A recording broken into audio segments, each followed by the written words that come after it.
Hey guys, what's going on? Aaron here. Welcome to the video. So Bitcoin, $97,000, $96,000, depending on when you're watching this. And I just want to talk about what the heck is going on and ultimately what I am doing in this market and how I feel about this. A lot of how I feel about this comes down to how long I've been in the crypto space. So I joined Coinbase way back in March of 2013, and I made a lot of mistakes along the way. But the point of me sharing this with you is just to show you just how long I've kind of been here and ultimately how many times I've seen insane price movements, right? It's been 12 and a half years or so. I share that because going from 126,000 down to 97,000, I mean, this is a dip that doesn't really concern me. And I get it if you're mostly in altcoins, especially in smaller caps.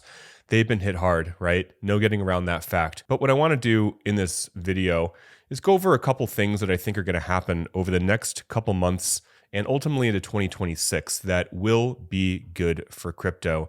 Before I do that though, I'm actually going to take a short position just for fun, right? This is a very, very small trading account because I have most of my crypto in spot. Basically, I am not trading with it. I just buy and hold. So if the price of Bitcoin goes down, this tiny short will go up. If you want to jump in, you can totally do so using my link below here, where you're going to get a pretty darn good offer. So what I want to talk about is right here. And this may be a little bit nerdy, but nonetheless, I think it's really important.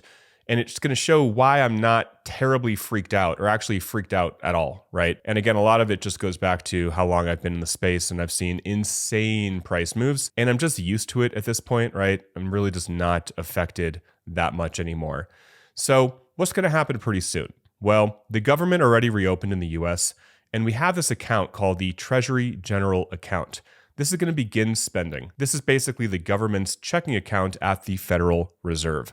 When the government spends from this account, it adds money into the economy, which is good. More money flows into the financial system. This should last for a few months. Liquidity will start rising, and this is very, very good for risk assets. So that's what's going to be happening very, very soon, right? We know that quantitative tightening is ending in December. Basically, the Fed will stop shrinking its balance sheet. Also good. Less tightening means easier financial conditions, and the markets can finally take a breath. Also, the dollar is most likely going to weaken because more liquidity and less tightening, right? A weaker dollar historically boosts Bitcoin and risk assets. So something to be aware of that could still make the market go a little lower in the short term for the next maybe 2 to 3 months, in my opinion. Essentially, banks shrink their balance sheet before the year end. That's why it's pretty often that we see a correction or at least, a dip year end. So the Fed would have to inject liquidity, or it could be a rough end of the year. That's the main thing I'm taking a look at right now, right? But, that would just be a temporary end of year kind of thing, so it wouldn't really last too long. We have the Clarity Act that should get passed very soon.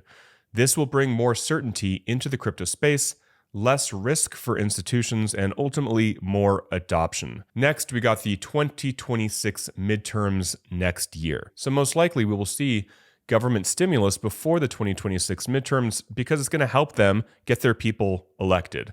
This could be like tax credits, one-time payments. So all of this will help the markets. Europe and China are expanding their balance sheets, which will bring more liquidity.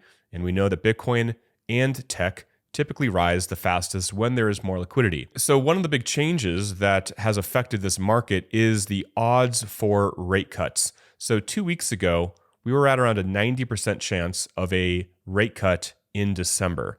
It's gone down to 50%. And this has to do with the data that we are receiving and also what the Fed is saying. And that has really put a hamper on the excitement to the rest of this year. And finally, some good things. Trump is saying, there may be that $2,000 stimulus checks, but then we had Scott Bessent say it may come as a tax refund. Nonetheless, that is money going into people's hands, which is good. We're going to get a new Fed chair in May and probably more rate cuts into 2026. So that's ultimately what I'm looking at for the rest of this year and next year. I could see, like I've talked about literally for months, a dip lower. I've said 95, I've said 90,000. I've even talked about, going down to 85 just to really wipe out a lot of people, which is what the market is doing right now. People are terrified, and I understand, and I get it. And I'm here just to let you know that, again, being here for 12 and a half years in the space, I've seen a lot. I've seen the price go from around $70 to $1,000, then down to $150 about 12 years ago. That was ruthless, and it basically wiped me out. I did not do the right thing and just hold or buy more. I didn't, right? So I've been here enough to know that Bitcoin will go up over time. Good coins will go up over time. And we are just seeing a massive, massive sell-off from the stock market and the entire crypto space. And one thing I'm taking a look at too, and just being aware of, is just how fearful the market is right now. And for the market to be over at a 15 when Bitcoin's at $97,000 just feels a little bit odd to me, because we never saw a euphoric blow off top. We never saw an insane run into tiny, tiny coins. The entire market, skyrockets. We never saw that true altcoin season, right?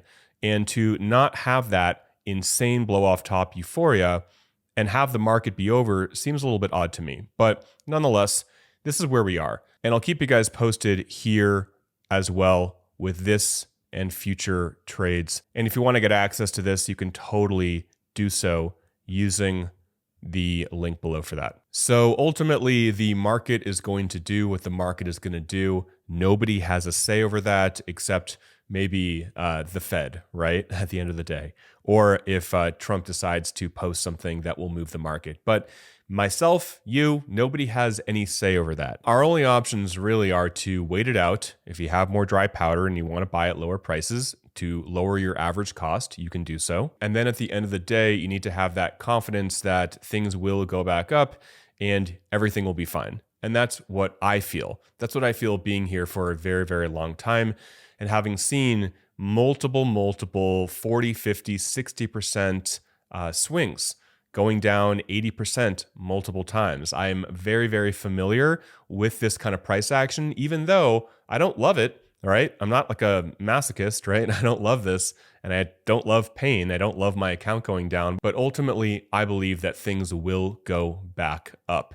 It may take a while. We may see more pain, especially if there is more of a stock market sell-off. And again, the end of the year can always be a little bit rocky in and of itself, even if we are doing very well. But I shared a lot of reasons that I believe over time, things will go up. So guys, I'll end the video there.